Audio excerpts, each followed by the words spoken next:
And like I say, if you're halfway decent, you probably don't need any craft paper underneath. If you're not, go ahead and slide the craft paper around. I probably should take the craft paper. I just put it back in the closet. I probably should put it here. You know, I'm going to be mindful, and I don't put as much paint on, just like I was showing you before. I can only cut in so fast. But if I see myself dripping one time or something, then I'll have to get the craft paper out. And this is water soluble paint cleanup. If I dripped one little drop on the carpet, I can take my sponge and my bucket of water and get it out. Okay, but I wouldn't advise you to do that if you're not very good with painting. Get your craft paper and keep using it as your drop. Okay.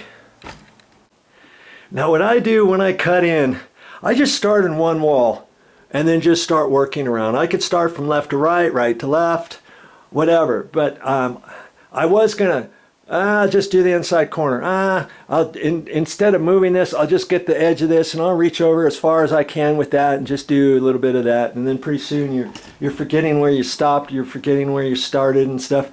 I'm just concentrating on one wall at a time. Okay, until I get back over into this area, then I'm done. When I'm doing the inside corner, of course I'll do both sides of the inside corner, but I'll just work here and move on over, or I can go from left to right. In this case, I happen to be over here on the right hand side. It doesn't matter to me on my cut in. And then I'll just keep moving. I'll just keep moving all the way around this room. Boop, boop, boop, boop, boop, boop, boop, boop, boop, boop, boop, boop, boop, boop, boop, boop, boop, boop. And once I get back over there, I know I'm going to be done. And then, like I say, after that, after everything dries, and you're off in another room or something, just be mindful. Just go back and double check your work. It's a sign of a good painter, a good workmanship. Just double check yourself.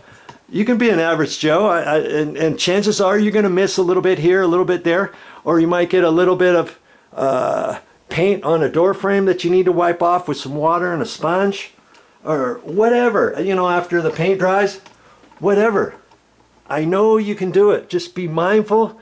Just take your time and do it right.